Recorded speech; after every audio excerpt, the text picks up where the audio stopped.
नमस्ते, मेरो नाम आशिक पौडेल। मेरो घर चाहिँ पर्वत मासिला गाउँपालिका वडा नम्बर 5। म चाहिँ आज त यो नेपालमा चुनावको माहौल भइरहेको है, त्यसैको छोटो मिठो भिडियो लिएर आएको छु। हेरेर साथ सपोर्ट दिनु होला। तपाईँहरूको प्रतिक्रिया पनि कमेन्ट गर्नु होला कि कस्तो छ हैन।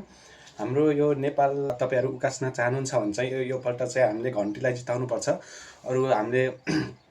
अरू पार्टी त हेरिसक्यौँ, एमाले पार्टी, काङ्ग्रेस पार्टी सबै हेऱ्यौँ होइन। उहाँले चाहिँ 36-38 वर्ष लगभग उहाँले राज गरिसक्नुभयो नेपालमा र आजसम्म यति पनि केही उस भएको छैन।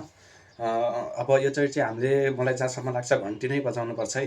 देशभरि चुनावको माहौल छ होइन। तपाईँको गाउँघरमा आएर पनि एमाले काङ्ग्रेसले यसपालि नि हामीलाई नै भोट दिनु यस्तो भनेर तपाईँहरू चाहिँ नझुक्किनु होला। यो चाहिँ हामीले घन्टी नै बजाउनुपर्छ जस्तो लाग्छ।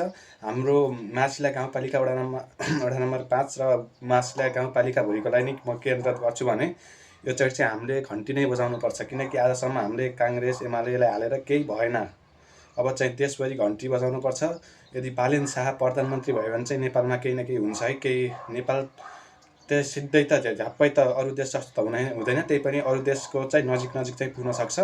त्यही भएर हामीले यो चाहिँ उस गर्नुपर्छ। र मासिलाका जनतालाई चाहिँ म के भन्न चाहन्छु भने यसपालि चाहिँ हामी घन्टीमै हालौँ। कुनै काङ्ग्रेसको एमालेको पार्टी आएर अब गाउँतिर त अलिक उसै हुन्छ होइन, उहाँले आएर भत्ता हाम्रो पार्टीले दिने हो, भोट हाम्रैमा हाल्नु, फेरि भत्ता खाने भने चाहिँ हाम्रै भोटमा हाल्नु भनेर झुक्काउन सक्लान् तपाईँहरूलाई। तर यसमा नजिक्किनु होला, किनकि तपाईँहरूलाई भत्ता आउने कुनै पार्टीबाट होइन, तपाईँहरूलाई नेपाल उसबाट हो।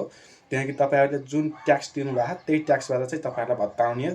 यो पार्टीमा भोट नहाल्ने भने त हामीलाई भत्ता त दिन्न होला भनेर चाहिँ यस्तो नसोच्नु होला, किनकि कुनै पार्टीले भत्ता दिने होइन।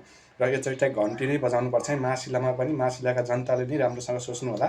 यो पार्टी चाहिँ हाम्रो मासिलामा घन्टी बजाउनुपर्छ है। ल, म पनि आउँदैछु गाउँतिर। अब गाउँमा आएर घन्टी नै सबैजनालाई उस गर्नैपर्छ। यो चाहिँ घन्टी नै बजाउनुपर्छ है। तपाईँहरूको प्रतिक्रिया के छ? लाइक, सब्सक्राइब, फलो र कमेन्ट गर्नु होला तपाईँ कुन पार्टीको हो। मलाई जहाँसम्म लाग्छ यो चाहिँ मासिलामा घन्टी नै जित्नुपर्छ है।